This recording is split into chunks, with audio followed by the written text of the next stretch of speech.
A man crashes his car into the heart of downtown Clio as witnesses rush to his aid. We've got that and much more from Friday's top web headlines here on this Memorial Day weekend edition of the Daily Webcast. I'm Jared Smith.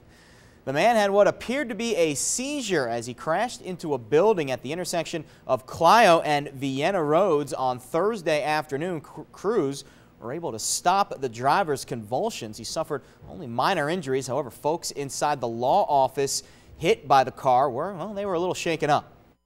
Well, everybody jumped up and yelled like somebody hit the building.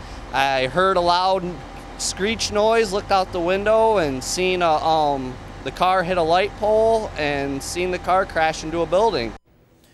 The attorney whose office was hit says he's worked there 30 years and this is the first time anyone has crashed into the building. He says insurance will cover the damages.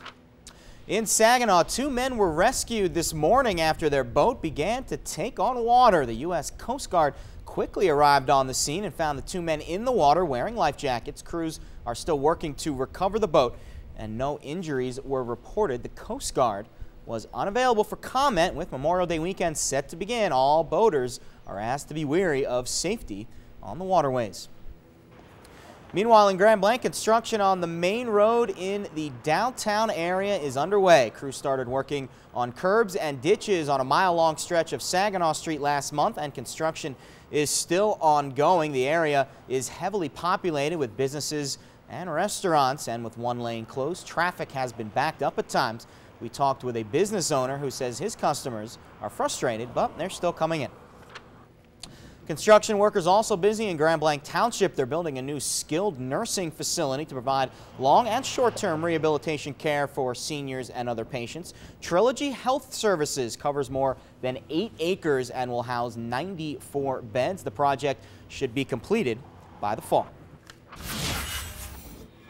And we have continuing coverage for you this morning. In other news, a gunman still on the loose after a double shooting in Bay City on Wednesday. Police are searching for Robert Daring Davis. They're still searching for him after a dispute turned violent in the parking area of the Baytown family apartments. Daring Davis allegedly pulled out a shotgun and fired it, wounding 2 people before fleeing the scene. Police say he could be driving a black 2001 Chrysler. Arrest warrants have been issued for him and a companion named Kimberly Campbell.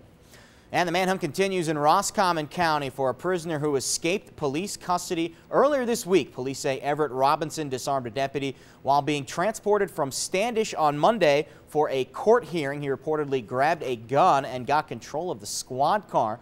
Robinson is described as 5 feet 10 inches tall and weighs 220 pounds. A senior prank goes too far and could send a Saginaw student to jail. 17-year-old Jordan Drake, a senior from Saginaw Arts and Sciences Academy, turned himself into authorities after a classmate reported he put urine in mouthwash and gave it to students as a prank.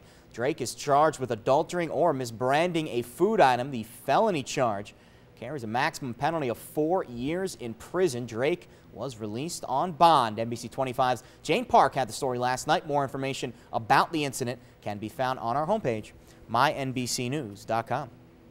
And if you join us this morning on NBC 25 today, you might have noticed a big event going on in Frankenmuth this weekend. 40,000 people are expected at the Frankenmuth River Place shops for a trio of Memorial Day festivals. It's being dubbed Barks, Bites, and Balloons. A hot air balloon festival kicks off today with balloon flights throughout the afternoon. Then the rest of the weekend will be filled with a bicycle race called the Tour de Frankenmuth. And finally, the nation's largest Olympic-style event for dogs, the 2012 Dog Bowl, will also be held. It's a big weekend in Frankenmuth, and NBC 25's Brittany Noble was on the scene this morning. For more information about the festivals, check out her report on our website, mynbcnews.com.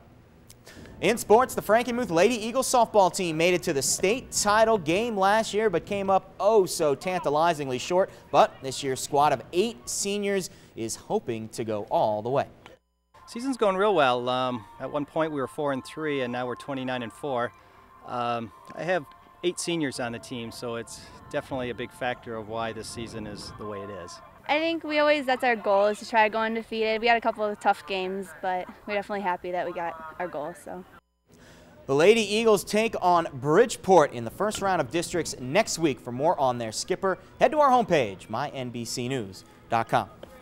And for more on the top stories of the day, you can log on to our homepage. You can see the monitor right here. It's mynbcnews.com. And don't forget, chime in on what you read by logging on to our Facebook page, NBC25 News, or you can find us on Twitter at NBC_25. Well, that's it for Friday's news and sports headlines to kick off this Memorial Day weekend. Time now to check in with Janet, who's got your weekend forecast. Janet? Thanks, Jared. A big weekend for many people, the unofficial kickoff to summer. So let's take a look at the forecast today. We had some thunder showers early this morning. It was very mild and breezy, but 79 for a high today. A lot of sunshine during the afternoon. More clouds to fill in this evening with lows around 55. Tomorrow around 80, and still we'll see some sunshine.